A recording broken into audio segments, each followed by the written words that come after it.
అందరికీ నమస్కారం. వెన్నెల్లో చందమామ కథలకు స్వాగతం. ఈరోజు కథ పొట్టి పిచ్చుక కథ. అనగనగా ఒక ఊళ్ళో కొంచెమంత బ్రాహ్మడు ఉండేవాడు. అతను ఎంతో కష్టపడి కంచమంత జొన్న చేను వేసుకున్నాడు.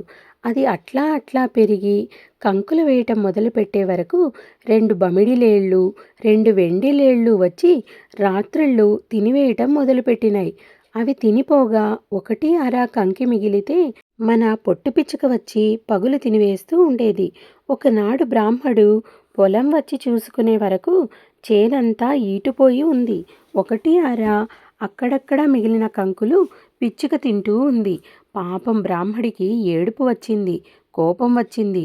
ఈ పిచ్చుక పని పట్టాలి అనుకుని బోయవాడి దగ్గరికి పోయి వల అడిగి తెచ్చి ఉచ్చులేశాడు.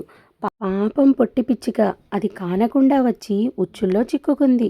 ఇంకేం, బ్రాహ్మడు ఎగిరి గంతేసి దాన్ని చంకలో పెట్టుకుని ఇంటికి బయలుదేరాడు. ఇక మన పిచ్చుక ఊరుకుంటుందా?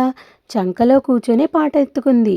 కొంచెమంత బ్రాహ్మడికి గూ గూ గూ, కంచమంత జొన్న చేను గూ గూ గూ, 2 బమిడిలేళ్ళు గూ గూ గూ, 2 వెండిలేళ్ళు గూ గూ గూ, చేను కాస్త మేసాయి గూ గూ గూ, నేను కూడా తినబోతే గూ గూ గూ, పొట్టివాడొచ్చాడు గూ గూ గూ, పొంచి పొంచి చూశాడు గూ గూ గూ, నన్ను పట్టుకున్నాడు గూ గూ గూ.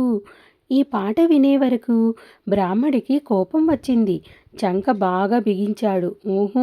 మన పిచ్చుక నోరు బ్రాహ్మడికి కోపం వచ్చి బ్రాహ్మడు ఏం చేశాడు? బారా చాపి పోతే దీని పాట అన్నాడు. అంతా నవ్వుతారు. చెయ్యి తీసే వరకు ఊరు బయట పిచ్చుక తొరిగా పారిపోయి కూర్చున్నాడు. చెట్టు మీద కూర్చొని పిచ్చుక నోరు బ్రాహ్మడిగా మోసపోయానే అని పాడటం మొదలుపెట్టి ఇంటికి వెళ్ళాడు.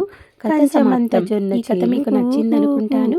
నచ్చినట్టయితే పాట విని శెట్టి బయటికి వచ్చి, ఏమండి శాస్త్రులు గారు, మీ జొన్న చేను ఎంతండి అన్నాడు. బ్రాహ్మణు దోసిట చూపి ఇంత అన్నాడు. ఇంతేనా అన్నాడు శెట్టి.